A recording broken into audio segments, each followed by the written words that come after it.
Salut à tous et bienvenue sur votre chaîne de partage et d'édification. Je suis Sorel B. Et sur cette chaîne, je partage des petits enseignements, des petites exhortations que je reçois du Seigneur au quotidien et que j'estime pouvoir également vous aider à avoir une jeunesse, une vie victorieuse. Depuis plusieurs semaines déjà, nous étudions sur Jeûne, préserve ton cœur. Et nous avons eu le privilège d'écouter mon témoignage, mon histoire, de comment j'ai pu, en tant que jeune fille, préserver mon cœur. Aujourd'hui, j'aimerais vous annoncer un invité spécial qui va également nous donner son témoignage et qui va nous dire comment, en tant que jeune homme, il a pu préserver son cœur. Alors, je vous invite à rester jusqu'à la fin.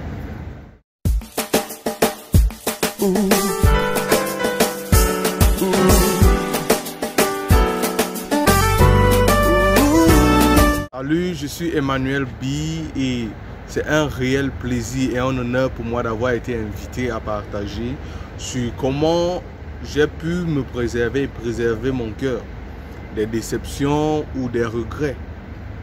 Déjà, j'ai commencé à vivre seul, j'étais encore très jeune et dans cette jeunesse, sous d'autres cieux, je l'aurais considéré comme une liberté me permettant de faire tout ce que j'avais envie, me permettant de faire tout ce que, je veux dire, tout jeune peut faire. Mais une chose très très importante avant que nous ne continuions, qui m'a vraiment aidé, c'est la parole de Dieu.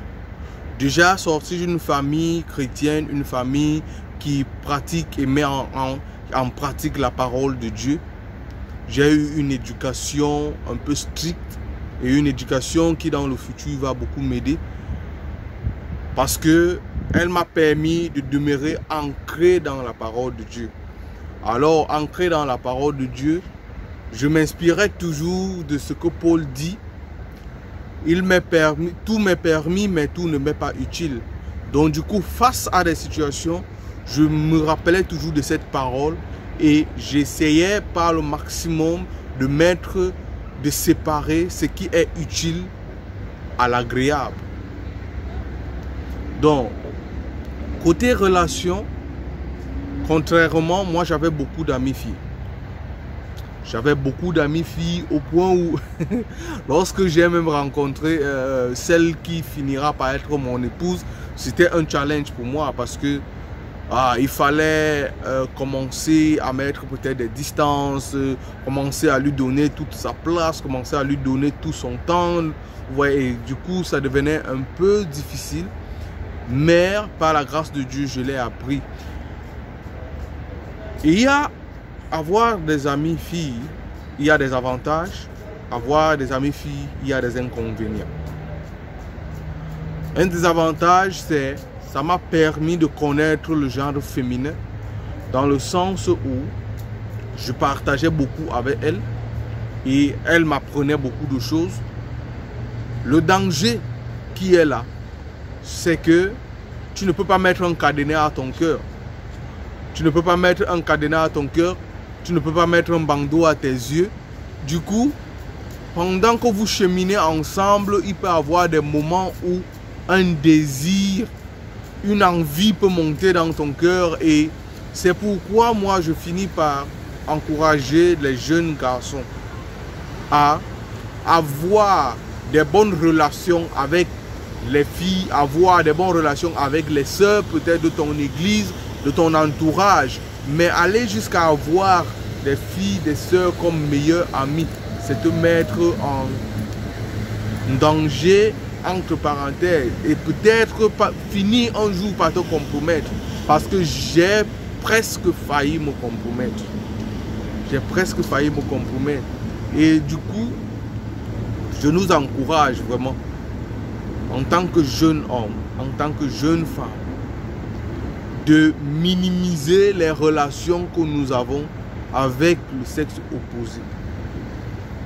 Autre chose, dans les relations que j'avais avec ces filles, avec ces sœurs, je m'abstenais par exemple de me retrouver dans des conditions qui seront favorables peut-être à une séduction ou à une compromission par exemple, me retrouver dans un secteur où nous ne sommes que deux, calme, obscur, peut-être que dans une chambre, vous voyez, dans des conditions qui finiront par t'envoyer dans le péché en fait. Parce que la Bible dit, résiste au diable, mais concernant le péché, la Bible dit, fuis le péché.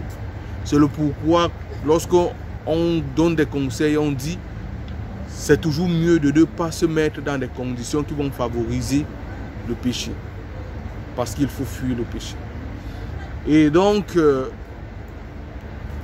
une des choses que je vous ai dit depuis le début et que moi je ne cesserai de vous dire, c'est en tant que jeune chrétien, demeurer dans la parole. Parce que ce n'est que la parole de Dieu qui va vous permettre de préserver votre cœur efficacement. Ce n'est que la parole de Dieu qui va vous permettre de préserver votre jeunesse et de vivre une jeunesse sans tache. Je dis une jeunesse sans tache parce que lorsque la Bible dit « Soyez renouvelés dans votre pensée », ce n'est que la parole de Dieu qui peut renouveler ta pensée efficacement. Parce que lorsque ta pensée est corrompue, le péché est à ta porte. Lorsque ta pensée est corrompue, ton cœur est exposé. Et c'est une chose qui m'a beaucoup aidé.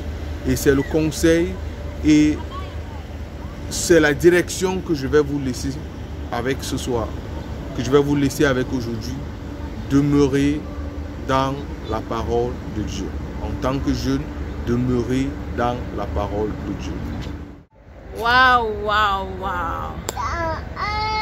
Quel moment magnifique! J'espère que vous avez aimé cette vidéo. J'espère que vous avez aimé le témoignage et le conseil de tonton Emmanuel, de Emmanuel B.